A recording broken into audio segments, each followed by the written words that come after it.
చేస్తాం. అదేనమ్మా 1 గంట 5 నిమిషాలకి మనం దేవుని వాక్యాన్ని ముగించుకుందాం. దేవుని స్తోత్రం. గత వారంలో బైబిల్ గ్రంథం నుండి ఒక విషయాన్ని నేర్చుకున్నాం. గుర్తుందిగా?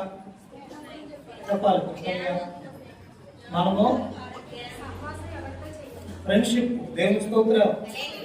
ఏంటిదంటమ్మా? మరి మీరు ఫ్రెండ్షిప్ మార్చుకున్నారా? తాగుమూతలు ఫ్రెండ్షిప్ చేయకండి. ఆ ఫ్రెండ్ ఫోన్ తీసేస్తారా? వేళ నీ ఫ్రెండ్ మంచివాడు కాదు, మగవాళ్ళకి ఏమి నీ ఫ్రెండ్ మంచివాడు కాదని తెలిసింది నీకు. అతను ఏం చేయాలి? నువ్వు నీ ఫ్రెండ్షిప్ని ఏం చేయాలి? కట్ చేసుకోవాలి. ఎలాగా? నిదానంగా. ప్రైజలాడ్ చూద్దామా? ఒకసారి కదా, నిదానంగా. ప్రైజలాడ్. ఇప్పుడు మరి నువ్వు ఏ స్నేహం చేయాలి? ఎవరితో చేయాలి? దేవుణ్ణి ఎరిగి ఆ మంచి భక్తి పూర్వాలు అయితేనే ఆమెతో స్నేహం. ఆమె సాడే చెప్పామనుకోండి, ఆమెకి ఏం చేయాలి? మనం దూరంగా. ఎప్పుడైనా సరే నీ గురించి నీ దగ్గరికి వచ్చి పక్క వాళ్ళ గురించి సాడే చెప్తే వాళ్ళు ఏమనుకోవాలంటే రేపు నీ గురించి కూడా పక్కింటికి వెళ్ళి చెప్తాడు. జాగ్రత్త. ఇప్పుడు నీకు పక్కోళ్ళు సాడీలు చెప్పాడండి, నువ్వు భలే విని టీయా కాఫీ ఇచ్చి మంచి థమ్స్అప్ కూడా పోసి బిర్యానీతో అన్నం పెట్టి పంపావు. పక్కింటికి వెళ్ళి నీ గురించి చెప్పడంటావా? చెప్పడంటావా? వ్యక్తి ఎప్పుడు ఏ మాట కూడా చెప్పకుండా అసలు సాడీలు తన నోటకు రాకుండా ఉంటాడే, అతను నిజమైన క్రైస్తవుడు. అల్లు చూద్దామా? గట్టిగా చూద్దామా? అడిచేలో చూద్దామా? అందుకనే నీ స్నేహం చాలా జాగ్రత్త. ఫ్రెండ్ వల్ల కుటుంబాలు పతనమైనట్లుగా చాలా ఉన్నాయి. ఒక ఫ్రెండ్ తన కుటుంబాన్ని నాశనం చేస్తాడు. ఫ్రెండ్కి అన్ని పంచుకుంటాం, షేర్ చేసుకుంటాం, కష్టాలు బాధలు మనకు కలిగినవన్నీ షేర్ చేసుకుంటాం. కనుక చాలా జాగ్రత్త. లేడీస్తో అయినా నువ్వు ఒకవేళ ఫ్రెండ్షిప్ చేస్తున్నా జాగ్రత్త, పురుషులతో స్నేహం చేస్తున్నా జాగ్రత్త. నీ స్నేహాలు జాగ్రత్త. గత వారంలో ఎవరితో ఫ్రెండ్షిప్ చేయమని దేవుడు చెప్పాడో ఆ విషయాలన్నీ మనం బైబిల్ గ్రంథంలో నేర్చుకున్నాం. దేవుని స్తోత్రం. గట్టిగా దేవుని స్తోత్రం. ఈరోజు మధ్యాహ్నకాల సమయంలో దేవుని లేఖనాల్లో నుండి కొన్ని మాటలు నేర్చుకుందాం. క్రైస్తవులకి, యేసుని నమ్మిన భక్తులకి మన లైఫ్లో కొన్ని ఉండకూడదు. ఏమేమి ఉండకూడదో ఈ మధ్యాహ్నం తెలుసుకుందాం, నేర్చుకుందాం. అంటే యేసుని నమ్ముకున్న భక్తులకి కొన్ని ఉండకూడదు, మనలో ఉండకూడదు. కొన్ని విధానాలు, కొన్ని లక్షణాలు ఉండొచ్చు, కానీ కొన్ని లక్షణాలు ఉండకూడదు. ఈరోజు చాలామంది ఎక్కడ వేసిన కొంగలు ఎక్కడగానే ఉన్నారు. వారికి ఆశీర్వాదాలు లేవు, నెమ్మది లేదు, దేవుళ్ళు లేవు, వాళ్ళు ఏం కోరుకున్నది జరగట్లేదు. వారు ప్రార్థన చేసినా వాళ్ళకి దర్శనాలు ఇవ్వట్లేదు. ఏమంటే వాళ్ళు ఎంత దేవుడిని వెతికినా దేవుడి దగ్గర నుండి ఒక ఆశీర్వాదాన్ని వాళ్ళు పొందలేకపోవడానికి కారణం ఏంటంటే భక్తులుగా చెప్పుకున్నారు కానీ వీళ్ళలో భక్తి లేదు. చాలామంది భక్తులుగా నటిస్తున్నారు. నేను చెబుతానండి, దేవుడి కోసం నటించకూడదు. బ్రతికితే యేసయ్య కోసం బ్రతకాలి, చచ్చిపోతే ఆయన కొరకే మనం మరణించాలి. దేవుడి స్తోత్రం. నామకార్థమైన వాడుక వేడుక ప్రార్థన చేయొద్దు, క్రమాలు లేని ప్రార్థన చేయొద్దు, వ్యర్థమైన ప్రార్థన చేయొద్దు. ఏమి మనుషులు మెచ్చుకునే ప్రార్థన వద్దు, మనుషులు గొప్పల కోసం అసలు వద్దు. నీ గుండెల్లో నిజాయితీగా దేవుని నమ్ముకో. పైనున్నవా ఆయన చూస్తున్నాడన్న గుర్తెరిగి యథార్థంగా బ్రతకడానికి కూరుకో. దేవుని స్తోత్రం. ఇప్పుడు చాలా మంది సాక్ష్యం చెప్పారు, పిల్లలకి జ్వరాలు, చాలా మంది జ్వరాలే. ఈ వారంలో అందరూ ఏ ఇంటికి వెళ్ళినా ఒకరిద్దరు జ్వరాలతో మనసులో ఉన్నారు. విష జ్వరాలు భయంకరంగా, ఆ వైరల్ జ్వరాలు అందరూ వచ్చేస్తాయి. నేను చెప్తున్నాను, ప్రభు మాటను వింటే ప్రభు ఒక అద్భుతమైన మాట చెబుతాడండి. ఆ మాట మీరు అండర్లైన్ చేసుకోండి. చూడండి, నిర్గమాకాండం 15వ అధ్యాయము 26. నిర్గమాకాండము 15వ అధ్యాయము 26లో మాట ఉంటుంది. ఒకసారి చదివితే ఎవరి మాట? దేవుడు వాక్కు వినాలి. చాలా మంది ముసలి ముచ్చట్లు వింటూ ఉంటారు, సాడీలు ఎక్కువ వింటూ ఉంటారు, చెడ్డ మాటలు ఎక్కువ వింటూ ఉంటారు, చెడ్డ పాటలు ఎక్కువ పాడుతూ ఉంటారు, చెడ్డ మాటలు ఎక్కువ నోటి నుండి పలుకుతారు. నీవు ఎక్కువ ఎవరికి చోటు ఇవ్వాలి? నీ సెల్ ఫోన్లో కానీ, నీ టీవీలో కానీ లేకపోతే నువ్వు ఫ్రెండ్షిప్ చేసే ఒక ఫ్రెండ్ దగ్గర కానీ ఎక్కడైనా నువ్వు ఎక్కువగా నీ చెవుల్ని దేనికి ఆలకించాలంటే దేవుని ఉపదేశానికి ఆలకించాలి. దేవుని స్తోత్రం. ఆయన మాటలు ఏం చేయాలి? శ్రద్ధగా వినాలి. ముందు యేసు మాటలు ఎంతో ఇష్టపడు. సెలవులో యేసు మాటలే యేసు మాటలే. యేసు గురించి ఈ వార్తలు వస్తున్నాయి సెలవులో. యూట్యూబ్ ఆన్ చేసినా, ఫేస్బుక్ ఆన్ చేసినా, ఇన్స్టాగ్రామ్ ఒకవేళ ఓపెన్ చేసిన దేవుడి గురించే చాలా ఉన్నాయి. అల్లు చదవా, గట్టిగా చదవా. దేవుడి మాటలు విను. ఎక్కువ దేవుడి మాటలు వింటలేదండి. ఆదివారం ఒక రోజే గుళ్ళో కాసేపు కూర్చొని ఆ 10 నిమిషాలు అరగంట గడియాలను చూసుకొని ఏదో వచ్చేది లేటుకు వచ్చే 4 ముక్కలు విని వెళ్ళిపోయి మళ్ళీ సోమవారం నుండి మళ్ళీ శని ఆదివారం దాకా కూడా ఈ సినిమాల్లో సీరియళ్ళకి ఏమైనా సినిమాలకి, అబద్ధాలకి, జోదాలకి, వ్యర్థమైన మాటలకి దురదశములు కలిగిన వారిగా చెట్ట మాటలని విని మన ఆత్మీయ స్థితిని పోగొట్టు. మధ్యాహ్నం పాఠం నేర్చుకో. నువ్వు ఎక్కువ దేవుడి మాటలు విన్నావు. ఈ మంచి సెల్లో చచ్చిపోనిచ్చాడు దేవుడిని. అది 20,000-30,000 పెట్టి చక్కగా నెంబర్ 1గా నువ్వు ఫోన్ కొనుక్కున్నావు. మరి అలాంటి మంచి ఫోన్ నీకు ఉన్నప్పుడు దానిలో దేవుని గురించి విషయాలు ఉన్నాయి, దృశ్యాలు చూడండి. దేశపాలం గారు విన్నారా? ఏం చేయాలి? దేవుని దృశ్యాలు చూడండి, బాగుపడతావు. చెడ్డ వార్తలు చూసి చెడిపోతావు. నువ్వు చెడ్డ విషయాలు నువ్వు మనసులో పెట్టావనుకో నీ బ్రతుకులా పాడైపోతావు. ఈరోజు అనేకమైన అనారోగ్యాలు రావడానికి గల కారణం ఏంటంటే మానవుడు దేవుడు మాట తప్ప అమర మాట అంటున్నాడు, పక్కింటోడు మాట అన్నాడు. ఏమండి పక్క ఇంటి ముందు ఉన్నవాడు మాట అన్నాడు, ఎందుకు పనికిరాడు మాట అన్నారు, కానీ పుట్టించిన దేవుడు మాట అంటలేదు. తల్లు చదవా, గట్టిగా చదవా. ఎవరి మాట వినాలి? మనం పుట్టించిన మాట, దేవుడి మాట పోతు. అందుకే అంటున్నాడు, యెహోవా మాటలు శ్రద్ధగా విని. నీ దృష్టికి కాదండి, నువ్వు నీకు నచ్చినట్టు చేయకూడదు. చాలా మంది తనకు నచ్చినట్టుగా నడుతున్నారు. తినాలనుకుంటే తిన్నారు, తాగాలనుకుంటే తాగుతున్నారు, తన్నాలనుకుంటే తంతున్నారు, తన్నించుకోవాలనుకుంటే తన్నించుకుంటే డొల్లాలనుకుంటే. అసలు నువ్వేదన్నా చేయాలి, వ్యాపారం చేయాలి అని నీ ఇష్టం అనుకో. దేవుణ్ణి అడిగి దేవుడు మాట తీసుకుని చేయి. ప్రజలు చూడవా, నువ్వు ఇల్లు కట్టాలి, నీ ఇష్టం, నీ ఇల్లు కట్టాలి ఆశ, దేవుణ్ణి అడిగి నిర్ణయం తీసుకొని చేయి. వ్యాపారం చేయాలి, దేవుణ్ణి అడిగి వ్యాపారం చేయి. ఉద్యోగం చేయాలి, దేవుణ్ణి అడిగి ఉద్యోగంలో జాయిన్ అవ్వు.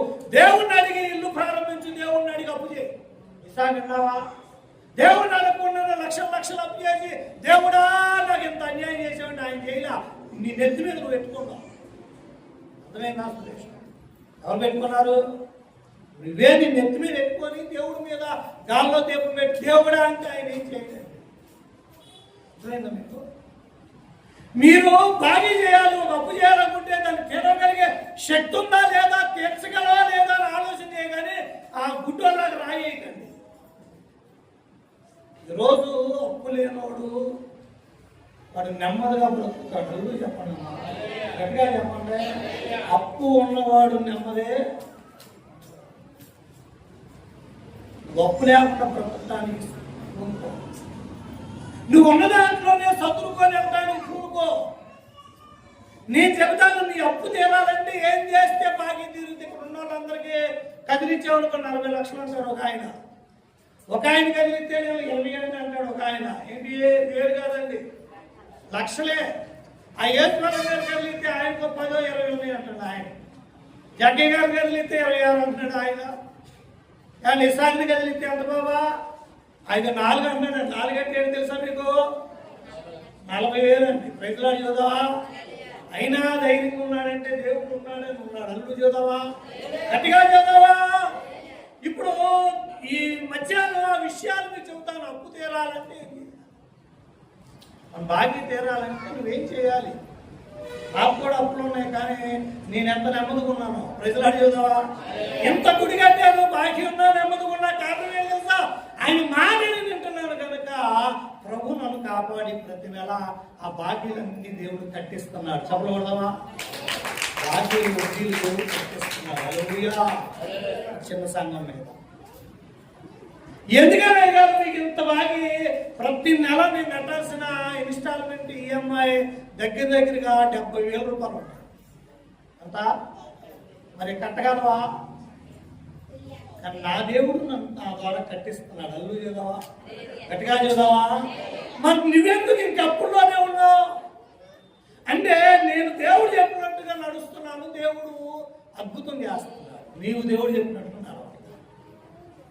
ఈ మధ్యాహ్నం నేర్చుకుందాం, ఎలా ఉంటే బాగుంటుందో, ఏ విధంగా ఉంటే బాగుంటుందో ఈ మధ్యాహ్నం తెలుసుకుందాం. ఒకటి ఆయన అంటున్నాడు, ముందు దేవుడి మాటలకి మనసు, యెహోవా మాట శ్రద్ధగా విని ఆయన దృష్టికి న్యాయమైనది నువ్వు చేయాలి. హల్లెలూయా. అని దేవుడికి న్యాయమైంది ఏంటి? దేవుడికి న్యాయమైంది ఏంటి నీ విషయంలో అంటే, నువ్వు దేవుడికి బిడ్డగా బ్రతుకుతావు. హల్లెలూయా చూద్దావా? గట్టిగా చూద్దావా? అంటే నీకు ఇష్టమైనట్టుగా నువ్వు నడవకూడదండి. దేవుడు ఎలా చెబితే అలా నడవాలి. దేవుడి దగ్గర కూర్చొని అడగాలి. నువ్వు వ్యాపారం చేయాలని ఏమైనా సరే అడగాలి. ఒక వ్యక్తి దగ్గరికి 10 లక్షలు అప్పుకి వెళ్తున్నామండి, 10 రోజులు కూర్చొని దేవుడి దగ్గర ప్రార్థన చేసి దర్శనం వస్తే కానీ అప్పుకి వెళ్ళాలి. తెలుసా నీకు అది?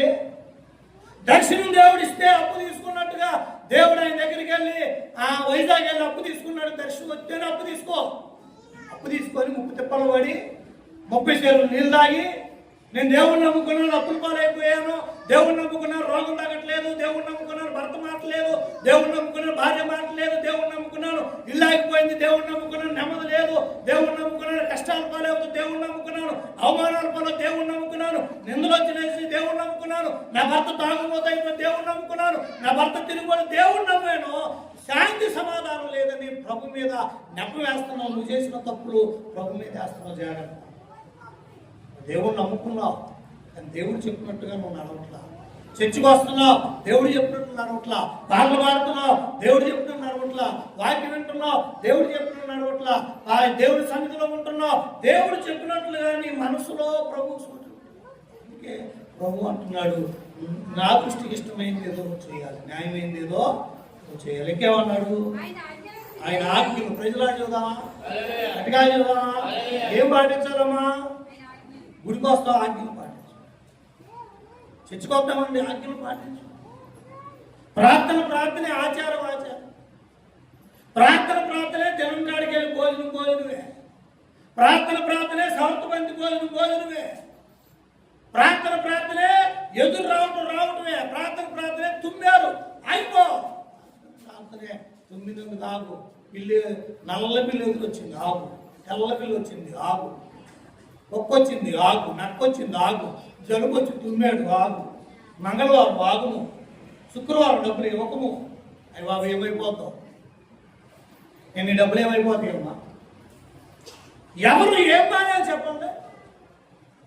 దేవుని మాట ఎక్కడ మనం పాటిస్తున్నాం చెప్పండి? చచ్చిపోతున్నాం, దినాలకి వెళ్ళి అన్నం తింటాం మానం, ఆచారాలు మానం, సంక్రాంతి పండుగ మానం, దీపావళి పండుగ మానం, విగ్రహారాధన ఏది విడిచిపెట్టేది లేదు, వడ్డీ వ్యాపారం మానం, ఏమి మానం.